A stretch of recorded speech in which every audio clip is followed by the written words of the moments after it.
On dit toujours que les shoujo sont des animes dédiés uniquement pour les meufs. On va pas se mentir les gars, la plupart du temps oui. Mais là les gars j'ai trouvé une exception. Et il y a des shoujo qui sont ultra stylés, faut le dire hein. Moi en tant que mec, j'avoue des fois je vois des shoujo qui sont ultra stylés. Et bah là les animés, je vous ai trouvé 2 shoujo qui sortent de l'ordinaire, qui sont pas comme les shoujo qu'on voit d'habitude. Et il y en a même un qui part un peu en cacahuète on va dire. Donc les gars, installez-vous bien confortablement. Je vous dis les 2 shoujo juste après le générique.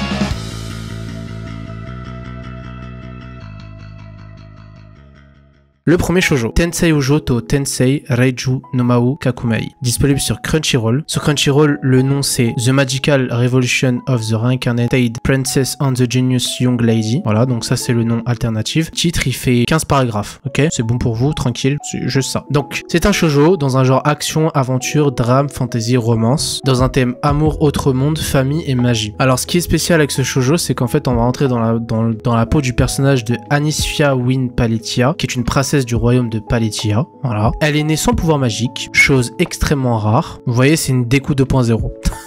Pour une personne de sa condition. Voilà, c'est une princesse. Dans sa famille, ils ont tous des pouvoirs overcheat. Ils sont tous très pétés. Mais elle a zéro magie. Mais elle est fascinée par la magie. Même si elle en a pas, elle est quand même fascinée. Elle ne s'appuie pas sur son sort et elle développe la magicologie. La magicologie, les gars, c'est très simple. Elle va inventer des trucs pour avoir des pouvoirs. Voilà. Elle va créer des objets. Rien que ça, les gars, rien que ça. Et Euphilia Magenta est une jeune noble, bien, sous tout rapport. C'est la meuf parfaite. Hein. Fiancée à Algard. Algard est le frère de Anicia. Algard qui est l'héritier du trône. Elle a tout fait pour répondre aux attentes de la société, mais son monde vole en éclats du jour au lendemain lorsque le jeune homme Algard rompt publiquement leur fiançailles. Voilà, puisque de base ils étaient censés se fiancer. Du jour au lendemain, le mec il arrive, ok, je veux plus de toi, direct. Et c'est là que Anicia va intervenir et qu'elle va la prendre sous son aile pour lui proposer d'être son assistante. Et les gars, l'aventure va commencer à partir de là. Il y a des fights de fou. Ça a beau être un shoujo, il y a des fights de fou. Bon, j'avoue qu'il y a peut-être des petits côtés Yuri. Je suis pas fan du Yuri, les gars, mais on va dire que ça passe. C'est du Yuri qui passe. Ça passe crème, voilà, c'est crème fraîche, c'est tranquille, ça glisse tout seul. On le ressent pas le Yuri. Mais si vous êtes des gens qui aiment le Yuri, bah vous allez kiffer cet anime aussi. Donc cet anime il est fait pour tout le monde au final. Donc voilà les gars. Prochain animé.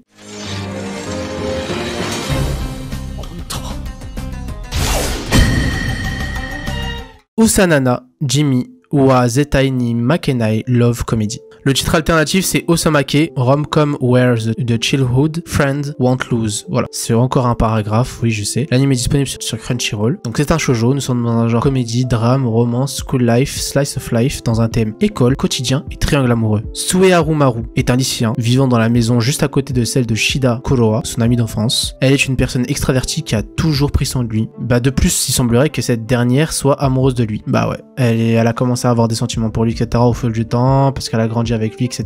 Cependant, Maru, lui, il est pas amoureux d'elle en fait. Il est amoureux d'une autre fille qui s'appelle Kashi Shirokusa. Une auteure récompensée de nombreuses fois, elle a tellement écrit de livres. C'est une professionnelle, tout le monde la connaît, c'est une star. Dans son école, c'est une star. Son cœur se brise lorsqu'il apprend que Shirokusa aurait déjà un petit copain. Alors qu'il est en pleine dépression, le boug, pleine dépression, ce qui se comprend, tu vois. La fille qu'il aime, bah elle est déjà posée avec un mec. Et bah Kuroa, son ami d'enfance, va lui proposer de se venger de la personne responsable de son chagrin. Et c'est là que le triangle amoureux va commencer. Toute l'histoire va se baser sur ça en fait, va se baser sur ces 3 personnes parce que l'un aime l'autre, l'autre ne l'aime pas. Une est déjà posée avec un mec et du coup elle aime un autre alors que l'autre il aime. Enfin voilà, vous avez compris le topo, je vous fais pas d'image, on va suivre l'aventure de ce triangle amoureux là, tout simplement, voilà. Donc cet anime par contre il est sorti en 2021, le premier est sorti en 2023, donc il est sorti récemment, il y a pas si longtemps que ça. Dites-moi ce que vous en pensez, si vous aimez bien les shoujo, si vous aimez bien les yuri, mais si vous aimez bien les yuri, vous n'êtes pas obligé de le dire, mais vous pouvez le dire, hein. C'est un kiff comme un autre. Moi je vous dis à la semaine prochaine, n'oubliez pas de vous abonner, lâchez un petit like, un petit commentaire les gars, ça fait toujours plaisir et je vous dis à la semaine prochaine.